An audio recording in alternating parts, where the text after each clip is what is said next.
Sometimes you have to get creative, but you have to commit and figure it out. Like Grant Cardone says in the 10X rule, you commit and you figure it out later. Quick disclaimer, the views and opinions expressed in this podcast are provided for informational purposes only and should not be construed as an offer to buy or sell any securities or to make or consider any investment or course of action. For more information, go to bestevershow.com. I want to introduce to you Ash Patel. He's a full-time commercial real estate investor. He's going to be doing the interview today and a lot of them moving forward. I'm still going to be doing interviews, just not as many. And he is going to ask tough questions while still building rapport. That way it's not awkward. He's a good friend of mine. Join me in welcoming Ash Patel. Hello, Best Ever listeners. Welcome to the Best Real Estate Investing Advice Ever show. I'm Ash Patel, and I'm with today's guest, Christina Vandergrift. Christina is joining us from Wellsboro, Pennsylvania. She's a full-time broker and owns two brokerages in Pennsylvania and in New York. Christina owns and operates several commercial properties, including office, vacation rentals, a car wash, and hundreds of acres of oil and gas that have mineral rights as well. Christina, thank you so much for joining us today, and how are you? I am doing great. Thank you so much for having me today. Thank you so much for joining us. Before we get started, can you give the Best Ever listeners a little bit more about your background and what you're focused on now? Sure. So I have been in real estate since 2005. I started off as just a realtor and worked my way up into owning the company, getting involved in single family rentals, commercial rentals, and then eventually into vacation rentals also. And I own and operate, like you said, a variety of businesses from vacation rental management company to car wash and settlement company. So we're very diverse. Yeah, what a unique background. So you were in the rental business for single families and commercial properties. Correct. And did you have an epiphany? Why do people do single family when there's commercial opportunities out there? So for me, the single family was like get my feet wet situation, I think.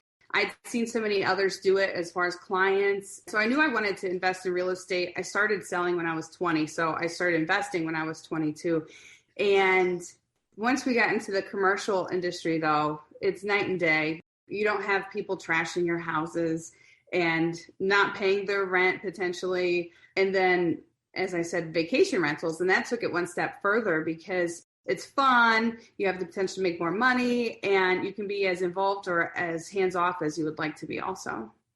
At 22 years old, you had your first investment. What was that? It was my very first house, and it was crazy because not many 22-year-old females are buying homes, and I did it despite my dad telling me I was an idiot to do so because it needed a lot of work. And I kept it for a few years, put a lot of blood, sweat, and tears into it, and then upsized. And then that property ended up being my first traditional rental. And once I got a taste of it and could see the potential and the equity and everything I was building and tax write-offs, I'm like, oh my gosh, we need to do more. So I had gotten married in the scheme of all of that. And my husband was a big no person for the longest time. And 10 years later, now that he's seen everything, he says yes 99% of the time, thankfully. Did you ask your dad for help on that first rehab, or were you destined to prove him wrong and do it yourself? Oh, gosh. So I took him through there just because I felt like I needed his blessing, and I proved him wrong, like many other things in my life. You did it all on your own. Yeah, ripping and tearing, and there were days that I just wanted to sell it or have it bulldozed over. But real estate for me and for most people, it's such a safe investment opportunity, and it was a no-brainer. And I like to rub it in his face that single investment then turned into 2 houses and then 4 houses and then land and everything else from that same equity that has grown.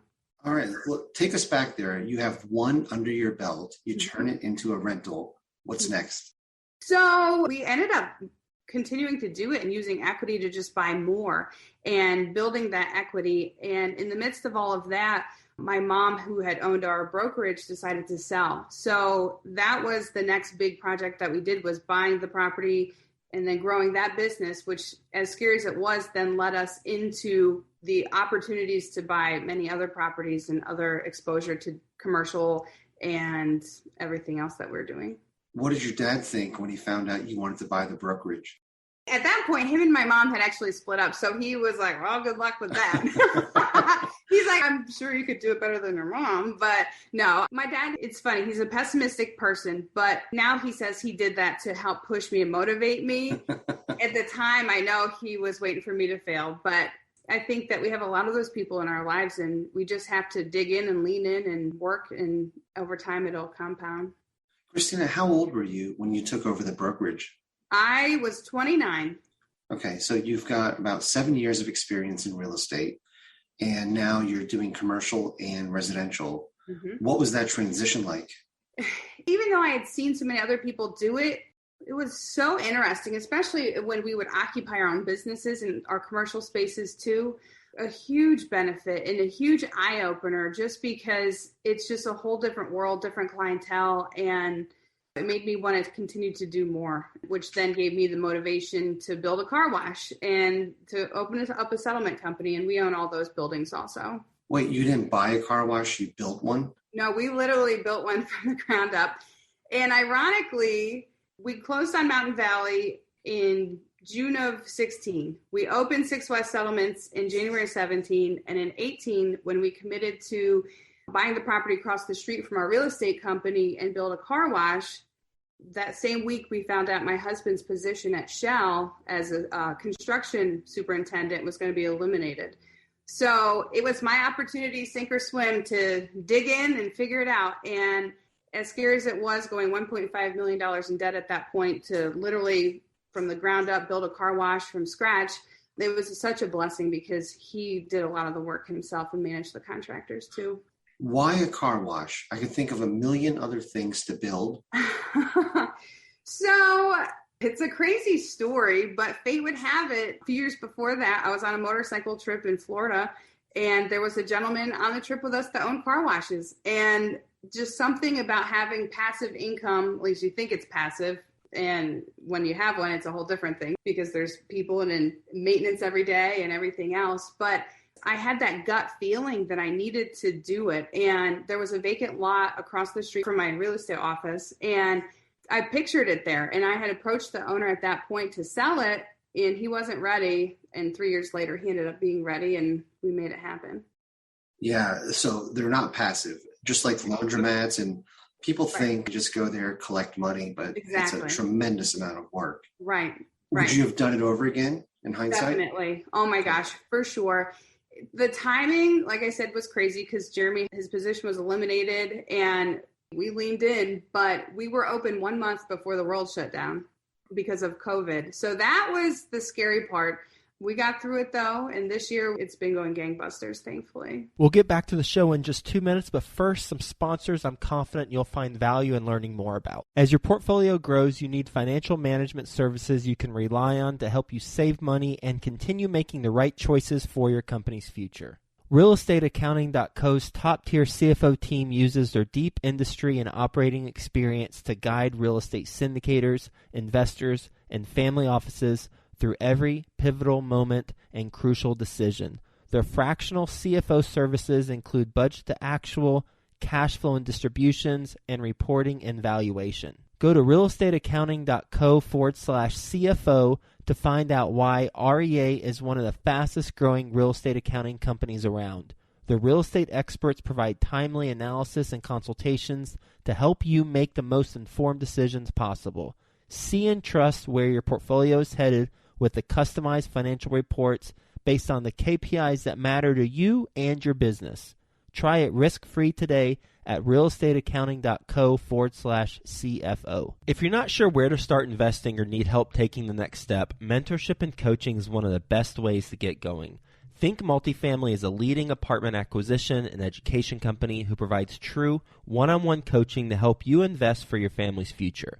Their servant leadership approach will guide you to successfully scale your real estate business or assist you to diversify your investments in multifamily. Go to thinkmultifamily.com/coaching to learn how they help working professionals just like you transform their future through partnering and community. In fact, the majority of real estate investors who partner with Think Multifamily get involved in a general partnership within 6 months. thinkmultifamily.com/coaching highlights the partnerships, joint ventures, and resources, all available through the coaching program. Go to thinkmultifamily.com/coaching to learn how to become a member and get involved. All right. So the short-term rentals, how did you get into that? I had been exposed to them through clients' properties I've sold and got to see the inside as far as the financials for listing and selling them to others. So that was definitely intriguing.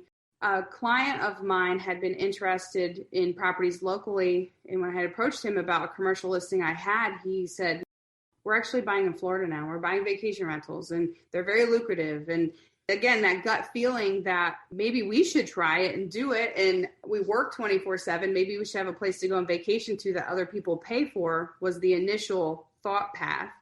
And then we bought it. We started from scratch and had a property manager. And then other properties locally in our area came up for sale. And I'm like, oh my gosh, we need to do this locally. And I talk about it in a book that I have just released recently. But literally the first one, when I bought it, we mostly bought the property because it was 10 acres. It was near our home. And we wanted to have that control of the land and everything else. And my business plan showed it making maybe 30 grand a year. And last year it did 80 grand. And this year it's due to do $90,000. They make so much more money than traditional rentals. And what's on the 10 acres? Lots of views for like 20 and 30 miles and deer and a lot of nothing. So is it a house and then it's on 10 acres? Correct. It is a chalet style modular home on a raised basement, and it has decks all around it and views for miles. So it's like a mountain home basically, and it sits on a hilltop and close to town, but no neighbors. So people rent that for the experience. Definitely. Got it. And how about the office buildings? As far as investments? We have real estate offices. We have other traditional offices. We recently purchased a 10,000 square foot old 1880s brick building on the main street in our town that has 8 different commercial spaces in it too. I love having the diversity of all of it, especially after years like last year. Repeat that one more time. The purchase that you just made, what was that? It was a 10,000 square foot 1880s building. And what kind of condition is it in today? It's in great condition. It was well maintained. Okay. And it was in the same family for over 100 years. Was it fully leased? No. It was about 75% occupied. What types of tenants are in there? There is everything from a bank to an orthodontist to a gas company. And then we're going to be occupying some space ourselves. Any apartments, or is it all commercial? Yeah, it's all commercial. Okay. So it's a bit of a value add because you bought it with 75% occupancy. Exactly. Yeah. What kind of returns do you think you'll make on that? Cash on cash returns? Oh, gosh. I would say we should see a good return in the next couple of years. When we bought it, we had $100,000 of instant equity in it, which was nice. We put about $100,000 out of our pocket, and after we get full occupancy, we should be bringing in about 100 or so a year. Okay, wonderful. And then the land, how did that come about? My husband actually, when we got together, lived on a family farm. His great-grandparents bought our property in 1919, and it was an old dairy farm years ago with 86 acres. So we've bought other surrounding properties around it. And we also own 100 acres up in New York State, too, that we bought for hunting and also for the investment and to eventually have a vacation rental on it when the construction is done. And then the gas, oil, and mineral rights. Mm-hmm. Are you mining anything right now?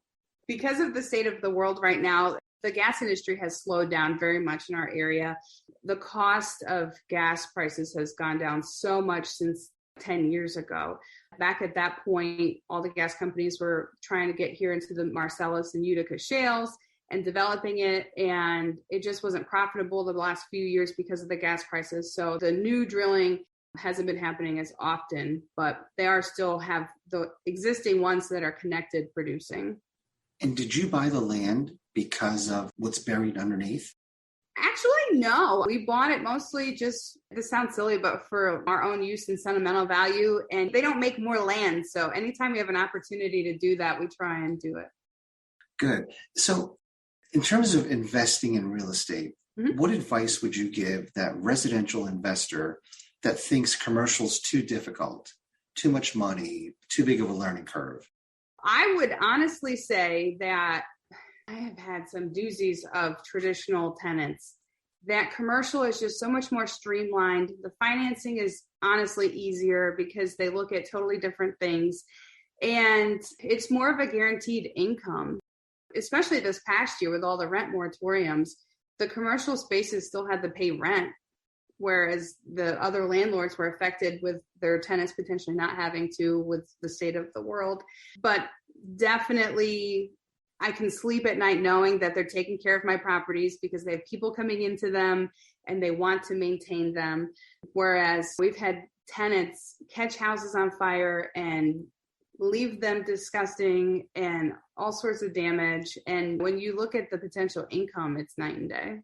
Yeah. So when you say that the commercial tenants have to pay rent, mm-hmm. What does that mean? They are obligated with their lease. And because of these government incentives that have been out there for residential tenants to potentially not have to pay, there's been no evictions happening. It's unfortunate in some instances for the businesses that have had to close. It's more cut and dry, but on the landlord side of it, it's more guaranteed income. And have you had commercial tenants that broke a lease? No. Okay. I'll give you my opinion on mm-hmm. that and how I handle things. If it's a national tenant, if Starbucks is one of your tenants and they say, hey, we're going to leave early and mm-hmm. break our 10-year lease, you say, well, no, you really can't. Yeah. You have a 10-year lease. It's corporate guaranteed. Right. And you're really not going to hurt their pockets, right? I think they have 90,000 stores out there. They signed a lease. They're big boys and girls, and they're obligated to pay, and they know that.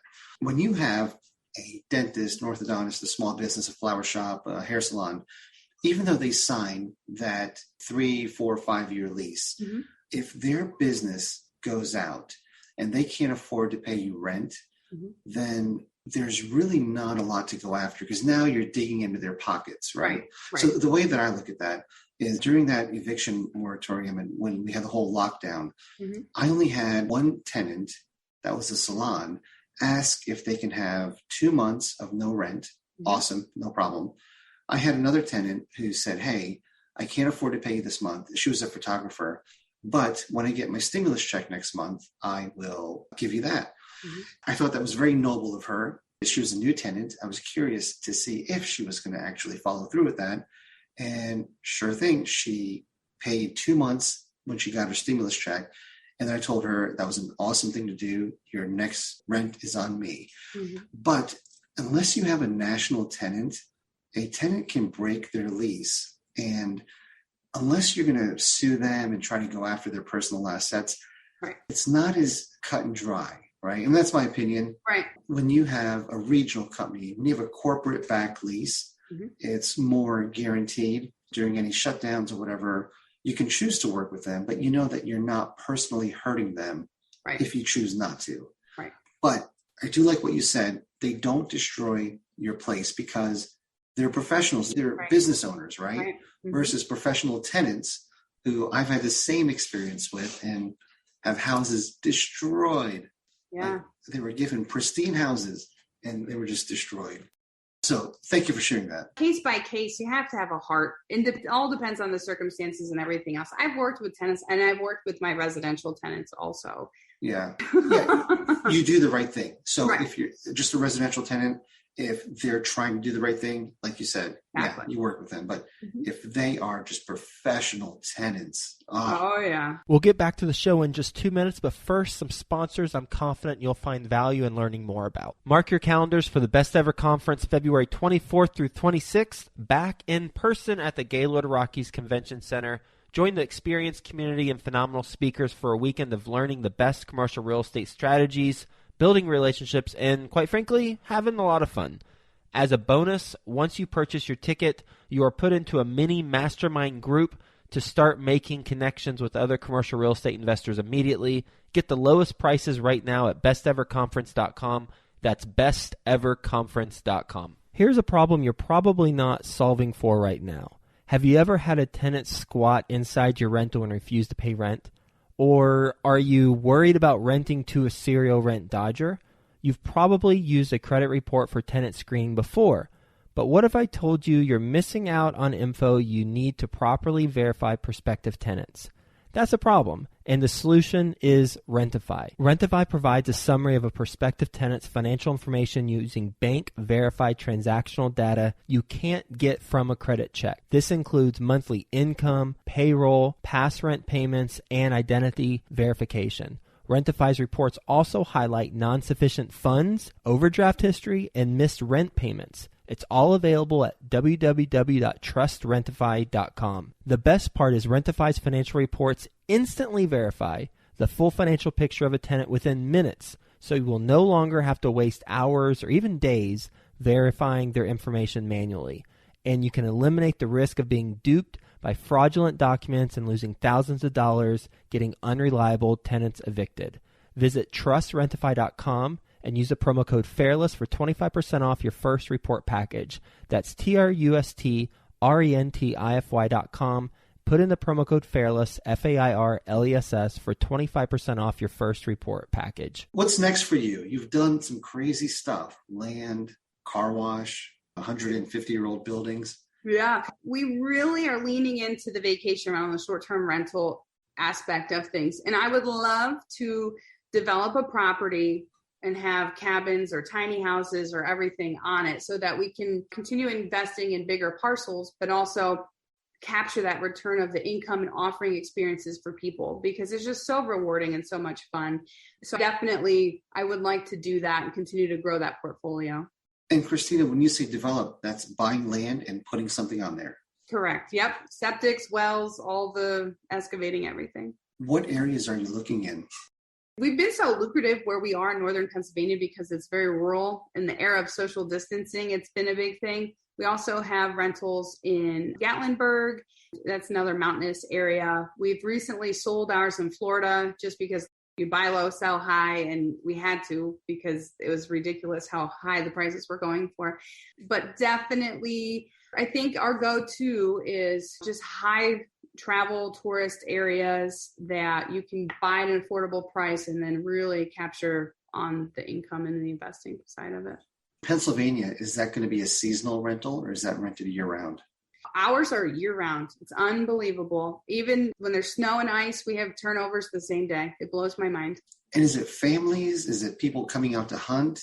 Primarily couples, families. I see a lot of multi-generational families traveling together, and with short-term rentals, they generally have more space than someone staying at a hotel room. So they can do that and all stay together. And because that market is so hot, are you able to find a deal on something that's ready to go, turnkey, short-term rental? I have. Last year, we bought one in Gatlinburg that was an existing vacation rental and literally closed on it. I did a 1031 exchange selling one of my single-family rentals, and the first month it grossed over $5,000, and it was literally furnished. I had to do nothing but transfer the utilities. So that's one of the hottest vacation areas around. How did you get a deal on that? It was one of those timing is everything moments, honestly. We were selling a property here and I'm like, I didn't want to pay capital gains. I'm like, what am I going to reinvest it into? And it was just fate. I was sitting down, found the place on Zillow. We looked at it via FaceTime and it had been under contract. And the lady who was buying it had lost her job had a leave of absence with it. So she didn't want to buy it anymore. And we were the first people to inquire on it. And the rest is history. Would you build another car wash? Definitely. Would you really? Yeah. Wow. My husband manages that, and he's the guy that does day to day. And one of my kids does like after school, he'll go and clean it. But now that we have gone through it and all the complexities of it and have kind of ironed it out, we definitely would. The first year was so scary because there was no traffic and it was a huge undertaking. Car washes are such a complex project. But now I think we have that branding and we would definitely continue to. Is that a franchised car wash or is that one that you just... No, that is one that I came up with the name, the logo, the design, the colors and everything. What's the name of it? Tioga Street Car Wash. Okay. So if you open another one, you're not going to be able to call it Tioga Street Car Wash. It might be the Tioga 2. Ah, okay. All right. Awesome. Christina, what is your best real estate investing advice ever?